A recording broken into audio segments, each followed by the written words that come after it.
I've been on this thing. Amazon's been calling my name. I know. Like the algorithm is speaking to me as well. And so I get where you're coming from. We've got a break coming up. We've got time to do things. I know. I'm excited. And in the last episode, we were talking about self-hosting stuff. We were talking about self-hosting Image. Yeah, Image. And we were talking about self-hosting Audio Bookshelf. And that was on top of talking all the about other things. Yeah. Tailscale and everything else you might want to self-host. Raspberry Pi is going to get it done, I think. I think you can get away with it. And I have been getting away with it for... It can do a lot. But I'm really liking my Proxmox Faux cluster. Yeah. And so I want to expand on that so that I can, have that high availability, because one of the other things that I'm hosting, at least personally, is DNS, right? So I'm doing Pi-hole. And so I want my Pi-hole, or one of them, like always available so that I can resolve names, because I can't remember all the numbers on the internet. Well, you need room to breathe. You need exactly. You can't use all 16 gigs of RAM or 32 gigs of RAM, right? Like you gotta have a little bit of space there. But you don't do the thing that I do, which is just wait until like 3 a.m. and then just update and reboot everything when everybody's asleep. Well, I try to do it in an off hours, but I mean, hey, it's my home. I don't want to schedule a maintenance window. I mean, I do that at work. That's what I just, I just want to just come in and have some, assurance that it'll be available and I can do it, in the evening or something. Yeah, I can see how you would see that as being a maintenance window, but sometimes I'm just up that late, especially on the weekends, because stuff gets busy at other times, and sometimes I just feel like, especially on the weekends, there's just not enough time in the day to do all the stuff that I want to do. And so I'm up at 2 and I'm like, oh, you know what I haven't done in a little while is update all 75 of my Linux machines, or make sure, shake my Raspberry Pis a little bit and make the raspberries fall off. Early in the morning, probably on a weekday, would be probably more my jam, because I'd be drinking my cup of coffee, getting ready for the day before everybody else gets up, because I always get up before everybody else.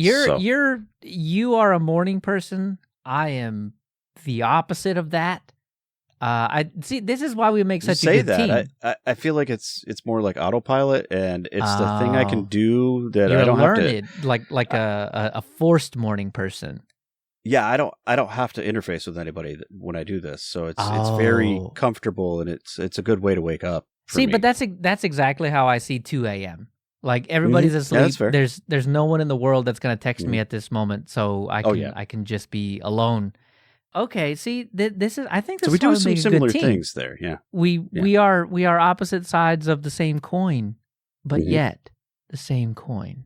Very similar. Yeah, exactly. So, I like you. I've been watching all these little mini PCs that have been cropping up. I pay attention to Serve the Home, what is YouTube and whatnot. Amazon's really been pushing these Beelink things. And I've seen Beelink, but I do have to ask, you don't go down far enough to get to like the weird, obviously made up Meebadibados, 512 terabyte NVMe's and Babadibops and all those things, right? Like, because those are even cheaper. And I'm like, they are. Mishiva would be a good buy, right? Like, it's got 4.5 stars. There's no way those are AI generated reviews. The reviews are great. I'm very trustworthy. I'm sure. Yeah, because the Shimto ones are 4.8 stars, and those are also. It looks good. Obviously, not tampered with in any way whatsoever. No, absolutely not. So Beelink is Beelink the one I need to be focusing on? I don't know. We need help. Yeah, folks. Please help. We need somebody to tell us. Have you tried these things, and which ones are good? Because we can't tell. Obviously, we got to cut through the AI generated reviews and get right to which one is good enough. We don't have a browser watch this episode, We don't. but you know what Mozilla Firefox does have Oh, it built trims in that stuff down, yeah. is fake spot integration, which Mhm. actually goes in and does that kind of thing for you, where it's like, oh yeah, this is 4.8 stars, but after we ran it through our junk remover, it's Right. actually 3.2 stars, and here are the real human reviews. Yeah, that's why I want you, dear listener, Yeah. to chime in here, because I trust This is you it. more than I do even that. That being said, I really do see a lot of the Beelink stuff kind of rising to the top, if you will, because I see that elsewhere other than just Amazon. I see them crop up. So Got it. kind of thinking that's the mainstream thing to buy. I don't know. And there is a slight premium on the Beelink stuff compared to, Right. Mi Shiva, whatever stuff. Right. So I'm okay with the slight premium, I feel like, because it's still pretty cheap, honestly. And I know I can expand my fleet a little bit. right. Here's the twist I'm going to throw at you, Leo.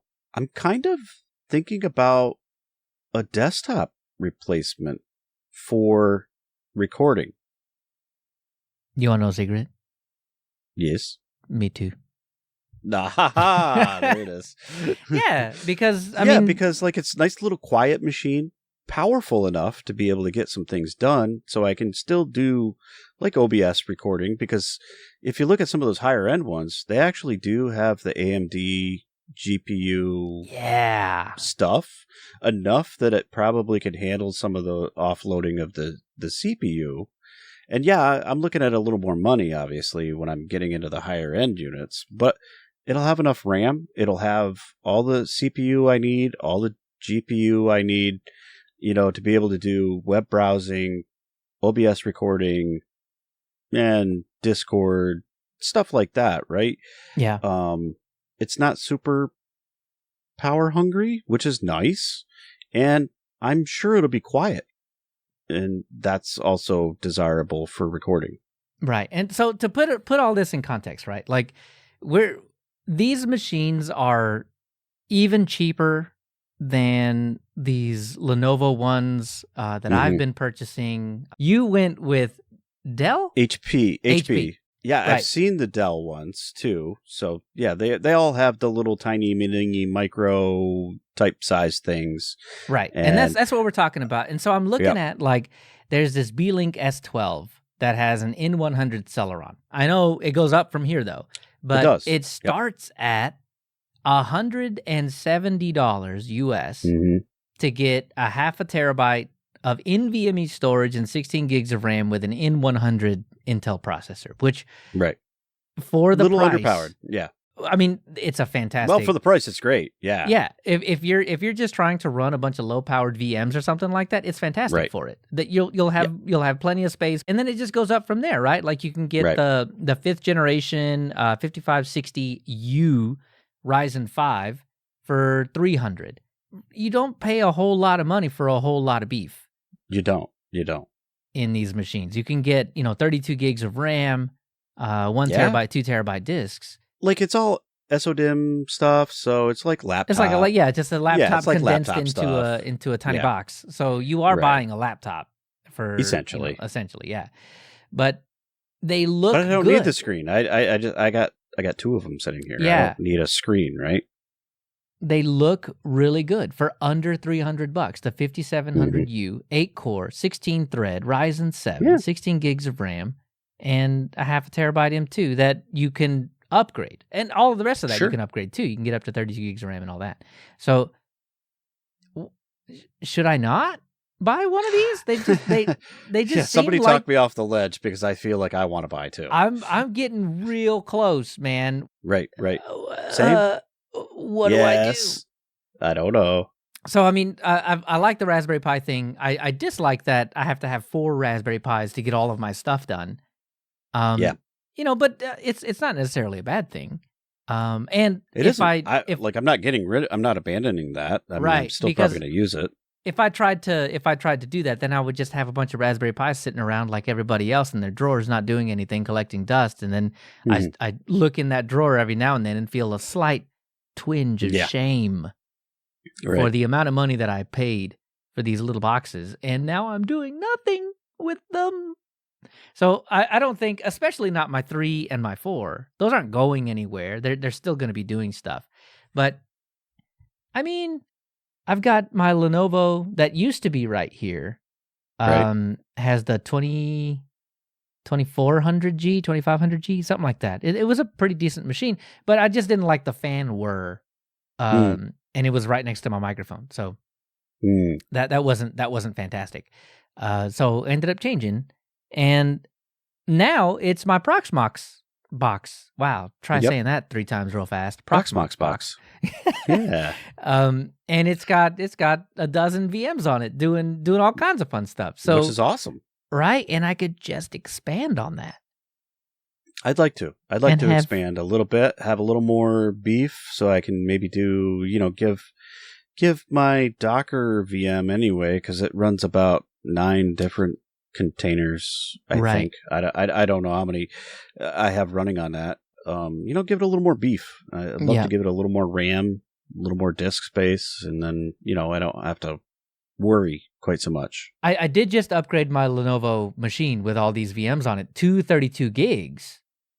So now I've got a little bit of breathing room in there. But I mean, for me, breathing room very quickly turns into not breathing room, because I'll find something to do with that RAM. I'll fill it up. I will. Because I'm up. I kept it to a strict 14 gigs. So I had breathing room.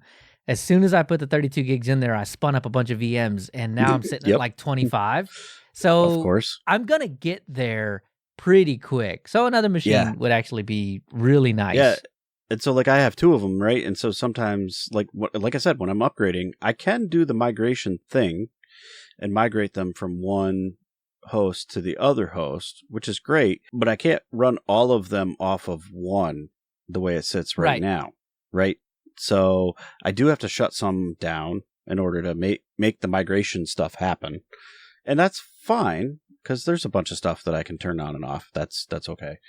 But there's a bunch of them that I don't want to have to turn on and off. And if I had yet another 1 or 2, I'd be all set.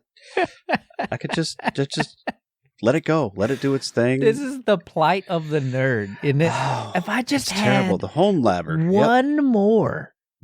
Then just imagine. Just think of the possibilities. Like, look at all the room for activities. So I don't know where it ends, to answer your question. I don't, because I don't think it does.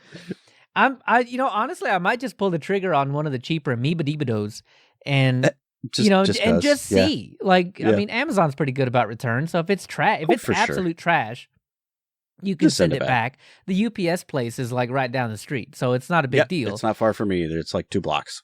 But if it turns out that it's an actual good quality device, then I think that's just all. Just hang on to it, yeah. And then, I mean, I got away $30 cheaper, and now I have more money to spend on my next, because it's going to happen. If I just had one more. You know what the next thing I'm going to need is? I need more storage now. All of a sudden, I've got all this compute, and so then you've got to match it up with the storage, because I got more VMs running. Yeah, and Bruno sent this weird NAS thing. It looks like an Xbox with like cool RGB stuff all over it, and you're not wrong though. That's probably going to be the next thing that I do, because I have a mini ITX build serving as my NAS that also has Plex and Nextcloud on it. That's actually what's doing all of that. It's got an i3 on it, but it's enough to serve it to be more than enough for what we use it for. And it's got 12 terabytes in there, but those disks are aging. I need another solution. I don't know that I need to, throw out the baby and the bathwater. I could just go with bigger disks or something like that. But that Xbox thing. Listen, I know what's going to happen for me. I'm going to keep the old one running, and I'm just going to add another one that does the same thing, but more. If I just had That's one more, Yep. then everything would be great. And then I'll need another one. Yeah. Yeah. So if you're running one of these, you got to let us know what you're Yep. running, how you like it, if there are any weird snags about it, because we've got a break coming up. We've got time to do things and time to test. And I don't know, We say man. that, Like, but yeah. what is the next live stream series going to be? Like Gen 2 got to a point where now it's just maintenance, you know. Yep. You do the It just little runs. copy config thing and make a couple changes, accept what's coming down, read the news once a decade, and act on that. And that's pretty much it. There's some real cool Gen 2 tools that I want to talk about next episode. Next time, absolutely. And what I'm thinking is if nothing else better comes along, then real home labby stuff is just real fun to do.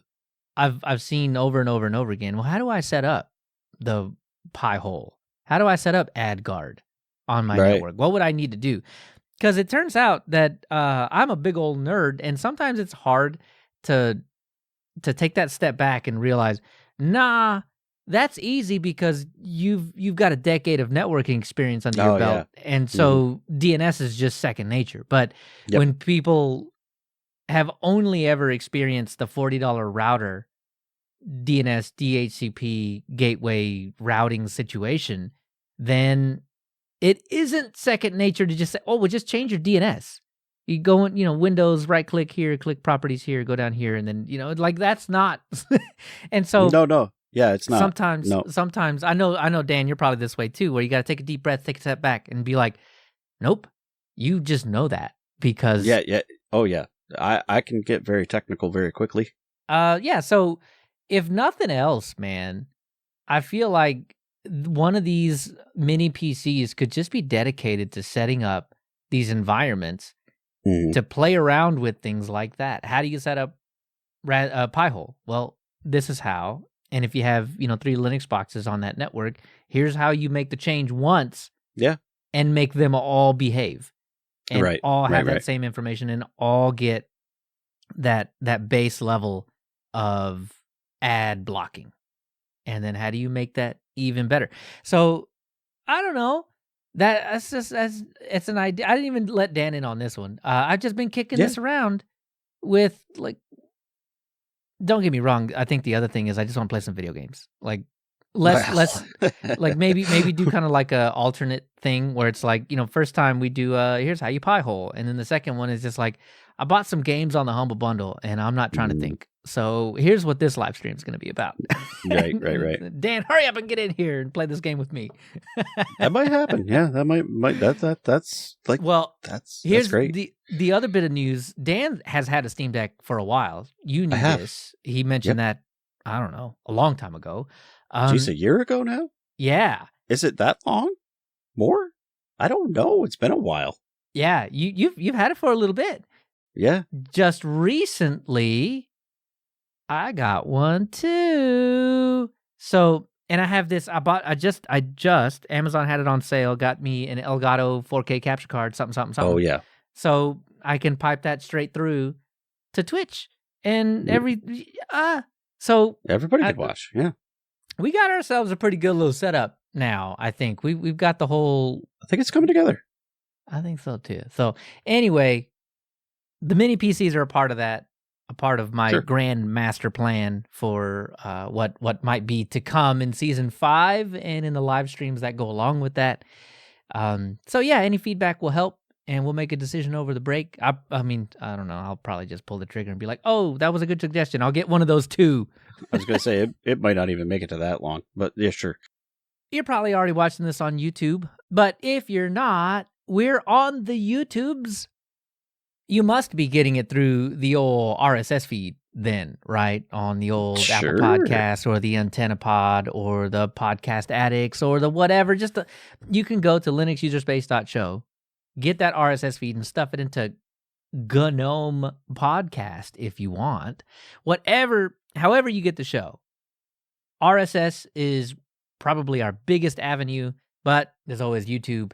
And all of our special fancy history deep dives, things like that, those always end up over on TillVids as well. I like to stick with the educational theme of TillVids. So not all the videos make it over there. I mean, especially if it's just me and Dan rambling. Edutainment, that's the term. That's the key word. Edutainment lives over on the TillVids. They're very gracious hosts. I'm super glad that they do host our videos there. I think it's a great platform. I really like PeerTube in general. I love to see that flourish. And I knew BitTorrent would be a good protocol one of these days. Maybe that's one of the things we end up doing with one of these little mini PC things, is we end up spinning up our own, I don't know, PeerTube it could instance. Be. It's possible. It could happen. I'm not ruling it out. All right. So TillVids, check out all of the edutainment. Right? Yeah, just edutainment. Yeah, all of our edutainment over there on TillVids. And of course, if you like all the content that we create, all the stuff we do, all the things we talk about, all the fun we have, you can support that over at Patreon. So patreon.com/LinuxUserspace or linuxuserspace.show/the YouTube, the TillVids, the Patreon, the whatever. Just stick the word on the end of there. And as an astute listener found out recently, it doesn't actually matter what you put on the end of there. You're going to get to Linux User Space something. Yeah. But if you hop on one of those cool keywords, you'll get taken directly to that thing.